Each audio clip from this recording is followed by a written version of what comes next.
les amis. Eh bien bonjour à tous. Bon, j'ai eu beaucoup de questions sur la culture du poireau. Donc je vais répondre à toutes les questions. C'est parti. On va aller se mettre à l'abri là. Il n'y a pas de vent. Vent et la pluie arrive. Je pense. Donc voilà, donc on a eu pas mal de questions sur la culture du poireau. Donc on va y répondre.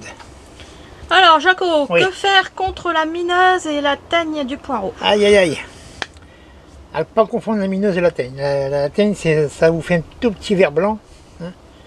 Bah, je dirais pas que c'est génial, mais la mineuse c'est pire. La mineuse, ça vous fait pourrir le Ça poireau. bousille le poireau. Le poireau il est pourri du pied. Donc bon, il y a la décoction de Tanésie. Enfin, ça déjà il faut en trouver. On ne trouve pas partout, surtout quand on habite en ville. Ça me fait penser une chanson ça. Oui.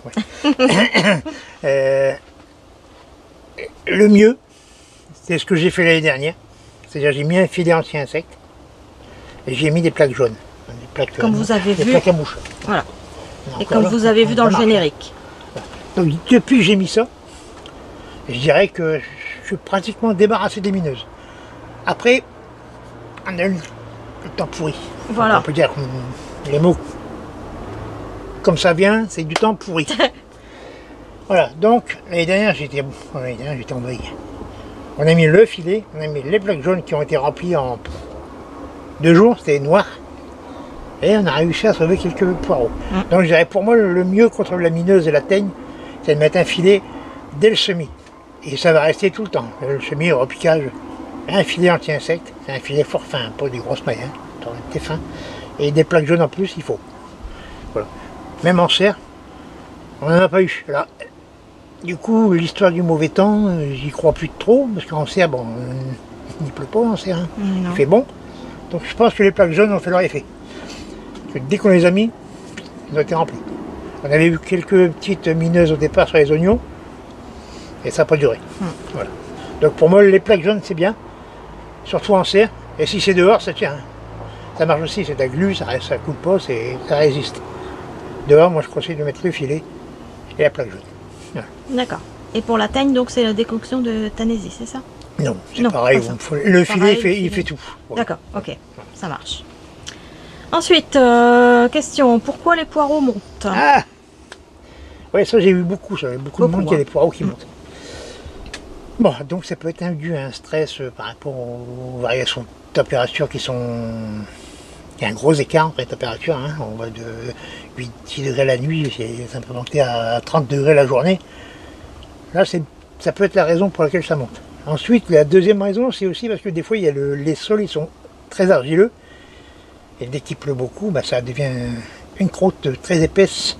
Et ça peut empêcher le poireau de grossir. Donc il va monter. Et la troisième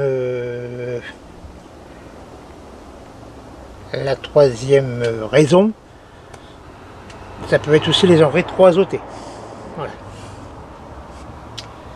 Alors, que faire contre la rouille, Jaco, sur les poireaux? La rouille c'est pas méchant la rouille du poireau. Ce qu'il faut, c'est pas le laisser trop envahir. Bon, si c'est quelques taches ici et là, c'est pas méchant, vous pouvez le laisser, mais c'est à surveiller. Par contre, si c'est complètement envahi, coupez le poireau à 2-3 cm du sol. Pas de traitement, rien du tout. Vous coupez le poireau, ça va repousser. Je dirais 3 semaines après, vous reconsommer du poireau. Voilà. Donc aucun traitement, vous coupez, c'est ce qui est plus naturel. Hein. Voilà. C'est sur le poireau. Sur l'ail, par contre, c'est pas la même chose. Sur l'ail, essayez de couper au plus vite les feuilles atteintes. Oui, Hein. Mais sinon, bon, ça va ralentir un peu la culture, mais ça va pas faire mourir les poireaux.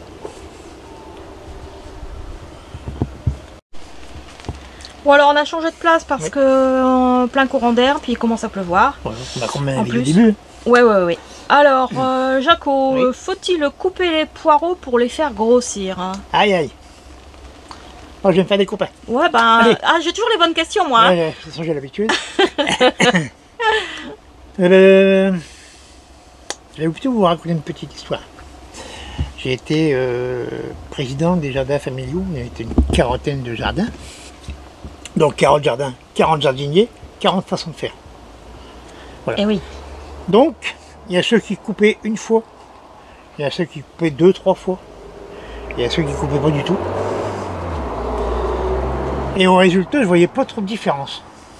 Après, je me suis dit, les amendements sont pas les mêmes, chacun fait. Il y en a qui font rentrer du fumier, il y en a qui ne mettent pas de fumier, il y en a qui mettent autre chose. Je me suis dit, allez, je me lance. J'avais mis 300 poireaux, j'en ai coupé une centaine. Que j'ai coupé plusieurs fois. Dès qu'il commençait à faire un beau feuillage, je coupais la tête.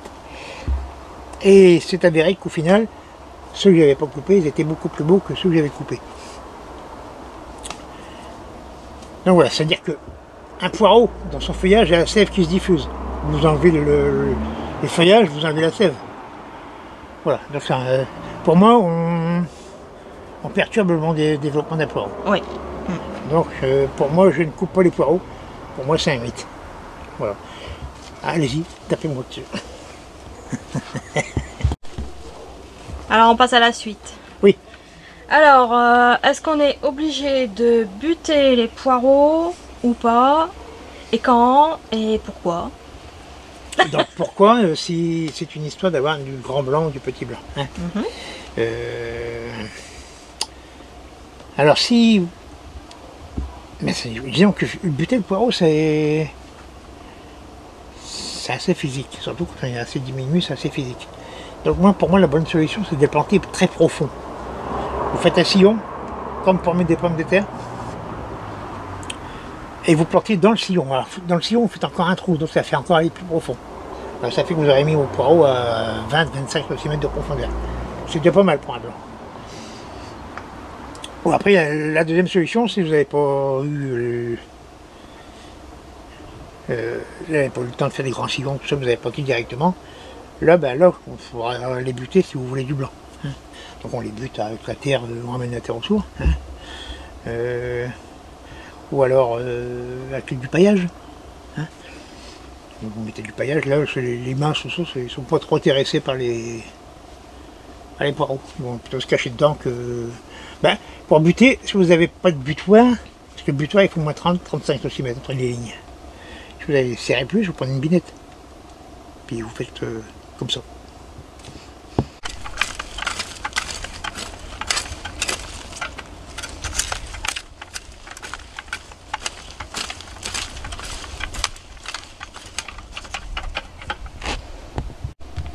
Alors maintenant, Oui.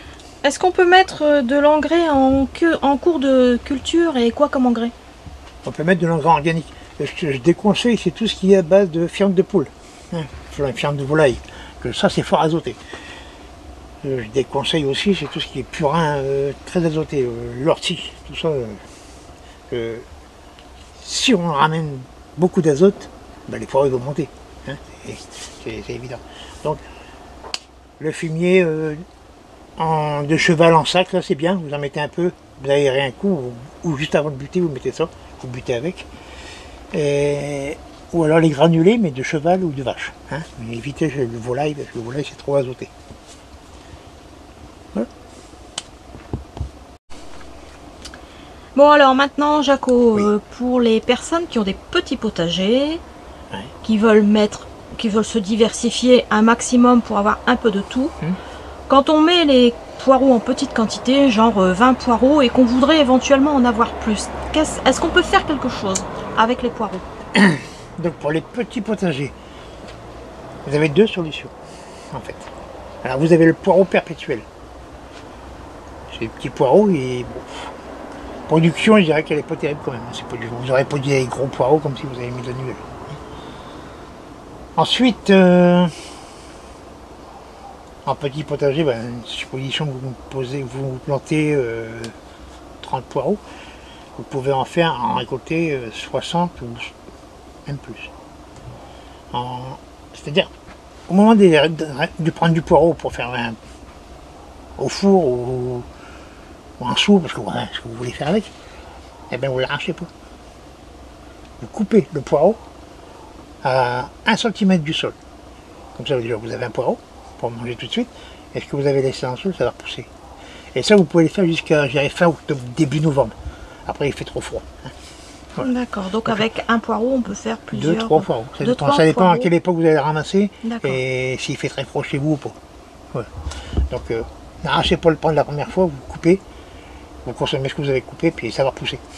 Au bout de 3-4 semaines, en principe, le poireau il a fait 25-30 cm. Ça va vite. D'accord. Voilà. Bon, merci Jaco. Et un petit truc, quand vous faites ça, arrosez un coup. Vous arrosez un coup sur ce que vous avez coupé, c'est pour cicatriser. Hein, voilà. Bon, encore une petite question. Oui. Quand même. Bon, il y a combien de sortes de poireaux, Jaco? Ah, non, il ne faut pas me poser la question qu'il y a combien de variétés, parce que ça, il y en a des centaines. Hein. Donc, je vais vous dire, il y a 3 sortes de poireaux. Vivaces, poireaux d'été, poireaux d'hiver.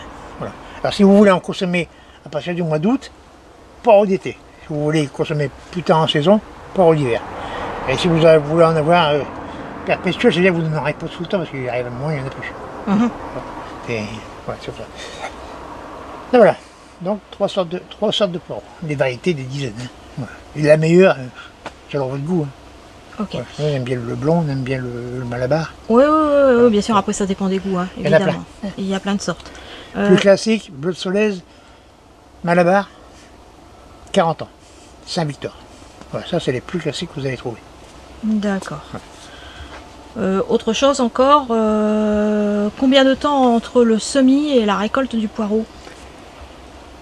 Disons que le poireau c'est une culture longue. Si vous faites du poireau perpétuel, il va toujours rester à la même place. Hein. Il va s'élargir un peu. Donc ça c'est une culture permanente. Le poireau d'été, ça a semé de janvier à février pour une récolte à partir du mois d'août. Août à novembre. Donc ça prend 8, 9, voire 10 mois. Hein. Le poireau d'hiver c'est encore plus long. Vous le semez en mars et il va durer jusqu'en avril de l'année suivante. Voilà, donc 13 mois. Donc ça fait partie des cultures très longues. Donc il faut bien réfléchir avant de les semer et les planter. Voilà. Donc quand vous mettez vos poireaux au potager, calculez bien combien de temps ça va rester dans votre potager. Disons que c'est la place qui va être destinée toute l'année pour les poireaux. Pour les poireaux. Voilà. Bon bah écoute Jaco, moi je n'ai plus de questions. Est-ce que toi tu aurais quelque chose à rajouter? J'ai 2 choses à rajouter. Ah non, 3 choses à rajouter. Vas-y. Abonnez-vous. C'est gratuit. N'oubliez pas le pouce bleu, c'est aussi gratuit. Et puis, n'hésitez pas à mettre des commentaires sur YouTube ou Facebook. Alors, vous posez vos questions sur YouTube, sur Facebook, donc sur le mur, en message privé. On reçoit des centaines et des centaines de messages des deux côtés. Tous les jours, on a des questions. Tous les jours. Tous les jours. Et on répond. On répond à tout le monde. Voilà. Alors, vas-y, Jaco. Donc, on a pour habitude de répondre à tout le monde. Donc, si on met une vidéo, c'est qu'on a répondu à toutes les questions de la vidéo précédente. Mais il arrive. Voilà. Il arrive qu'on n'a pas fini de répondre, mais que la vidéo qu'on a tournée, il faut la mettre tout de suite. Parce que c'est une vidéo qui doit se faire tout de suite. Un sujet qui doit être traité tout de suite. Donc il faut mettre tout de suite. Donc forcément, si il y a encore des questions ou des commentaires sur la vidéo précédente, ou même on y revient avant de répondre à la vidéo qui vient de sortir. On essaye d'y revenir, mais ne vous inquiétez pas, on répond vraiment à tout le monde. Pour nous, c'est une question de respect de l'abonné. Voilà, parce qu'il faut se dire que sans abonnés, il n'y a pas de vue, et sans vue, il n'y a pas de vidéo. Enfin, il n'y a pas de chaîne. Il n'y a pas de chaîne. Donc voilà. Donc c'est un respect mutuel, on va dire. Parce que si on n'est pas là, vous n'avez pas nos conseils, et si vous n'êtes pas là, les conseils ne servent à rien. Voilà.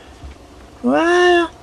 Et s'il n'y a pas de questions, on vous met juste un petit émoticône. Voilà. Vous savez qu'on vous a lu. Un clin d'œil. Voilà. C'est qu'on l'a vu. Vous savez qu'on vous a lu. Voilà. Cette fois-ci, on est bon, Jaco? Je pense qu'on est bon. On peut s'en aller. On vous dit à très bientôt. À bientôt. Bon jardinage à tous. Au revoir.